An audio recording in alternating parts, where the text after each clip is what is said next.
Hello guys, welcome back my YouTube channel. Kembali lagi di channel Misteri Seram. Di video kali ini gue akan bercerita sebuah film horor yang dimana pemerannya mengalami kejadian-kejadian mistis saat syuting, teman-teman. Walaupun ia sering banget memerani film-film horor. Sarah Fajira yang berperan sebagai Laras, istri dari Qasim di dalam film Bayi Ajaib, sering banget nih mengalami kejadian-kejadian mistis saat syuting, teman-teman. Sarah yang dikatakan sebagai orang yang sensitif oleh teman-temannya. Seringkali beberapa kali ini pengen terjadi kesurupan, teman-teman, dalam proses syuting tersebut. Bahkan sampai saat ini, Sarah masih suka terbawa mimpi dengan mimpi-mimpi yang horor, teman-teman. Film Bayi Ajaib ini adalah remake dari film horor terdahulu yang berjudulnya juga sama, Bayi Ajaib, hasil karya Tindra Rengat di tahun 1982. Seperti apa nih kira-kira film Bayi Ajaib remake yang dibuat katanya sih lebih serem dari film terdahulu? Bagaimana ceritanya? Kita tonton dan saksikan filmnya. Film ini diawali dengan memperlihatkan suasana di sebuah desa yang bernama Desa Hiruk Bagja. Kemudian terlihat seorang laki-laki yang bernama Qasim sedang mencari batu permata di sungai. Setelah menemukan batu permata di sungai, kini kehidupan Qasim beserta istrinya yang bernama Laras berubah drastis. Dari yang tadinya balangsak dan tinggal di gubuk reot, kini berubah jadi benghar dan tinggal di rumah besar. Akhirnya! Malam harinya, terlihat seorang laki-laki yang bernama Dorman tengah berjalan di tengah hutan keramat. Ditemani lentera cemplek sambil membawa pacul, dia menyusuri hutan mencari kuburan Albert Dominic yang merupakan kakek buyutnya. Setelah menemukan kuburan itu, Dorman langsung menggali kuburan itu dan mengambil tengkoraknya dan membawa pulang tengkorak itu. Kemudian tengkorak itu dilumuri dengan darah ayam dengan harapan bisa membangkitkan arwah buyutnya itu. Kemudian Dorman memasukkan dedaunan ke dalam gerabah dan ditutup kain. Setelah membaca mantra, Dorman membuka gerabah itu dan daun itu telah berubah menjadi uang. Tentu saja hal itu membuat Dorman senang dan akan membuat dia kaya dalam waktu singkat. Sesaat kemudian, uang itu berubah kembali menjadi daun. Lalu tiba-tiba terdengar suara dari kakek buyutnya Dorman. Jika Dorman ingin kaya, maka Dorman harus memberikan kakek buyutnya itu kehidupan. Keesokan harinya, warga mengumumkan akan adanya gerhana bulan nanti malam. Ibu-ibu dan anak-anak diharapkan untuk tinggal di dalam rumah dan tidak boleh keluar rumah saat gerhana berlangsung, karena berbahaya bisa-bisa diculik setan. Sementara itu, Laras yang hamil tua pergi ke rumah Paraji alias dukun beranak untuk memeriksa kehamilannya. Laras yang terlihat sangat sumringah dengan kehamilannya itu, apalagi Qasim yang merupakan suaminya menginginkan anak laki-laki. Mak Ati pun mengatakan kalau dari bentuk perut Laras sudah pasti anak itu laki-laki. Kemudian Heti yang merupakan asisten Paraji memberikan ramuan jamu untuk kehamilan Laras. Setelah itu Laras memberikan uang dan pamit pulang. Di perjalanan pulang, Laras memilih jalan lewat hutan karena cuaca sangat panas. Saat Laras sedang berjalan, ujug-ujug ada anjing hitam yang mengejarnya. Laras lari seedan-edannya hingga dia tersesat di tengah hutan dan terus berlari sampai sarepna. Di tengah pelarian, Laras ditajong dan labuh ngagubrak. Anjing hitam itu kemudian berubah wujud menjadi Dorman dan langsung meniupkan asap rokok ke Laras sampai Laras pingsan. Saat Laras terbangun, dia berada di atas kuburan Albert Dominic. Laras yang ketakutan berteriak meminta tolong, tapi tiba-tiba tanah kuburan itu jeblos dan Laras diporosok ke dalam kuburan itu. Kini Laras berada di dimensi lain. Dia didatangi oleh Albert Dominic. Laras yang ketakutan tidak bisa berbuat apa-apa dan hanya bisa gogoakan saja. Albert Dominic kemudian mendekati Laras dan membelai Laras yang tengah hamil besar. Sementara itu, Qasim dan para warga sedang mencari keberadaan Laras. Mereka menyusuri sawah dan pinggir hutan. Sesaat kemudian, Qasim mendengar teriakan Laras dan langsung menuju ke arah hutan. Laras pun akhirnya ditemukan dengan keadaan yang aneh, yakni kandungannya pindah ke belakang. Mereka segera membawa Laras pulang. Qasim yang melihat itu adalah kuburan Albert Dominic terlihat sangat ketakutan dan langsung lari dari sana.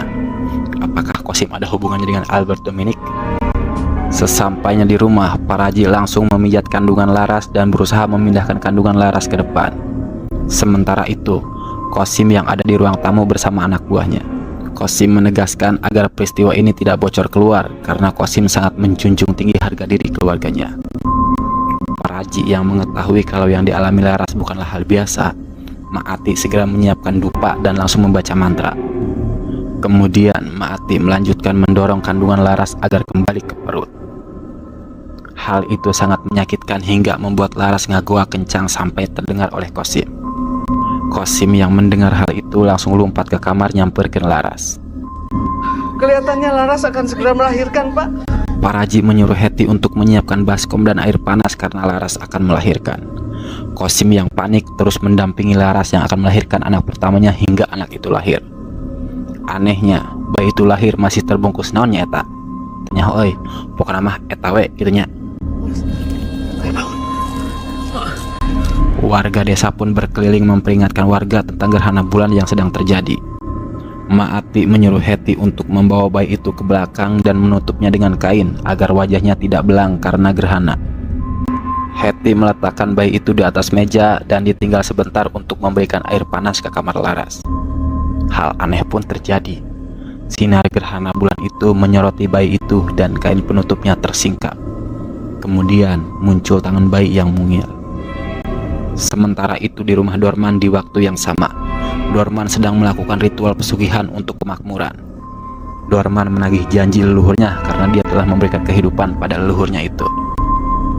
Kembali ke rumah Qasim, Heti yang berjalan kembali ke dapur panik ketika melihat anak Laras tidak ada di keranjang. Heti pun mendengar suara tangisan bayi dari arah lumbung padi. Heti yang takut memberanikan diri untuk masuk ke sana dan melihatnya. Di sana, Heti melihat bayi itu berambut putih dan jambreosan seperti kakek-kakek. Ternyata ritual Dorman berhasil untuk menghidupkan kembali leluhurnya ke dalam jasad bayi itu.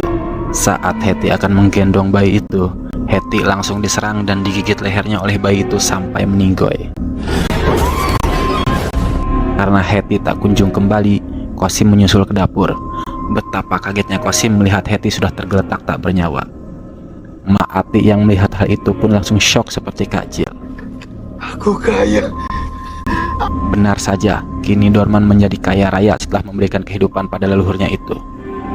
Qasim meminta Mak Ati untuk segera menguburkan jasad Heti dan jangan memberitahu siapapun.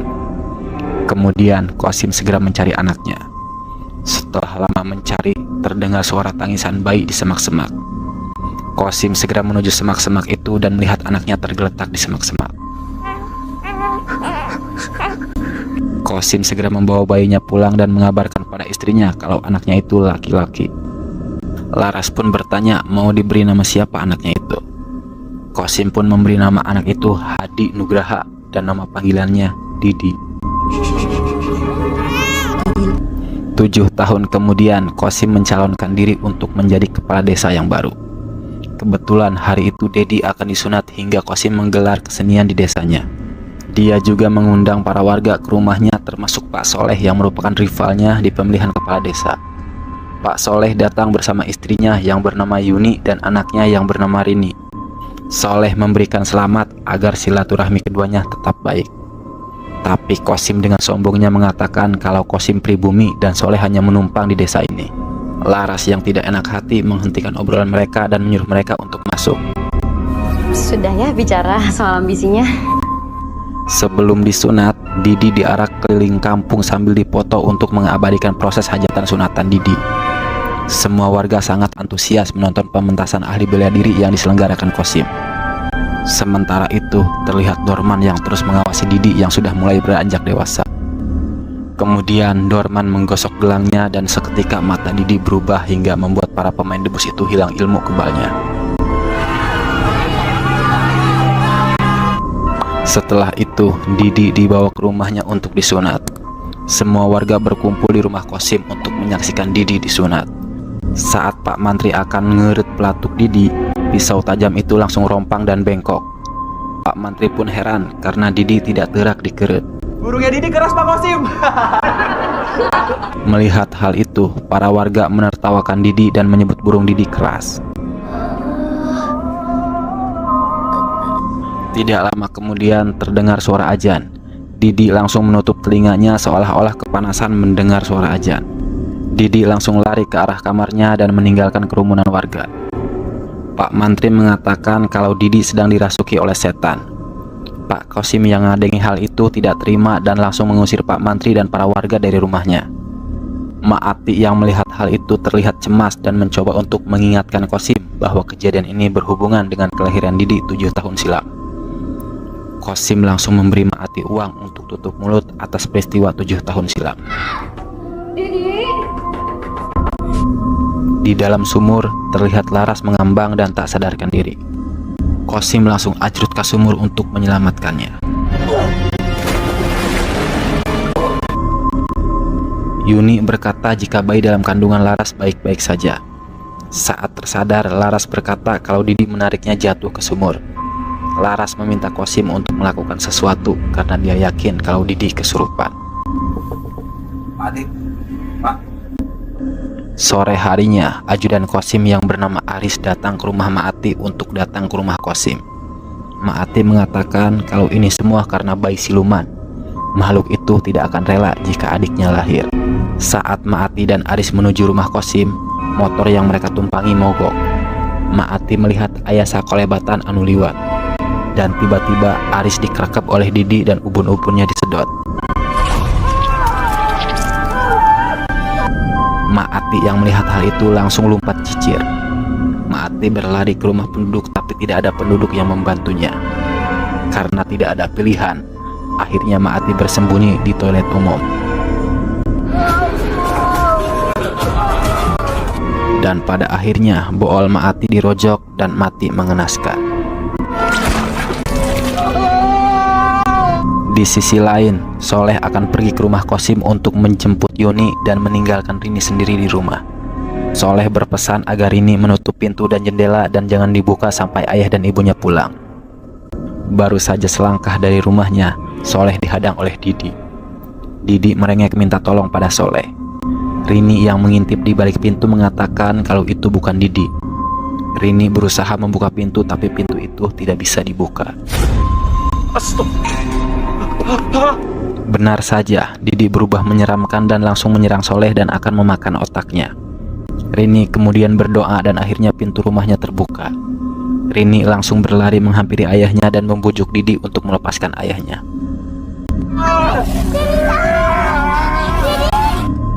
Ustadz Jasa akhirnya menemukan Dorman dan langsung fighting dengan Dorman. Perkelahian antara keduanya pun tak bisa terhindarkan. Soleh membawa Didi ke rumah Kosim. Tidak lama kemudian Ustadz Yasa datang dan menjelaskan pada Kosim bahwa setan itu ada di tubuh Didi. Pak Yasa segera meruqyah Didi. Didi terus menjerit kesakitan dan minta tolong. Tubuh Didi melayang dan akhirnya kembali ke tempat tidur.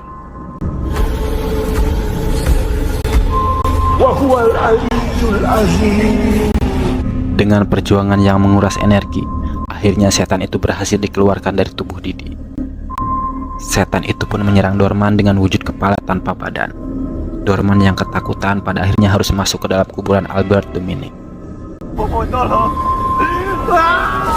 Kosim akhirnya sadar dan bertobat atas kesalahannya selama ini. Walaupun pemilihan kepala desa dimenangkan oleh Kosim, tapi Kosim memberikan jabatan itu pada Soleh. Tidak hanya itu, Kosim juga memberikan tanah miliknya untuk dibagikan kepada warga yang membutuhkan. Dan Didi akhirnya bisa disunat dan menangis kesakitan. Sakit ya, perih. Di akhir film, terlihat Kosim yang cemas karena sedang menantikan kelahiran anak keduanya. Jeritan Laras diikuti tangisan bayi. Kosim dan Didi bersyukur atas kelahiran bayi itu. Saat mereka mau masuk ke kamar, bidan yang membantu kelahiran Laras keluar dengan leher terluka penuh darah. Ternyata kini Laras yang dirasuki Albert Dominic dan menagih janji pada Kosim. Dan film pun berakhir. Dan itulah alur cerita film Bayi Ajaib. Seru dan menegangkan sekali bukan? Didi yang dirasuki setan Portugis meneror warga desa. Siapapun yang mengusiknya, dia tidak segan-segan untuk membunuhnya. Bahkan ibunya sendiri pun akan dibunuh oleh Didi. Tapi kenapa Didi lemah terhadap Rini? Karena Didi sudah berjanji pada Rini tidak akan membiarkan Rini celaka. Jadi sampai jumpa di video selanjutnya. Salam sehat selalu. See you and goodbye.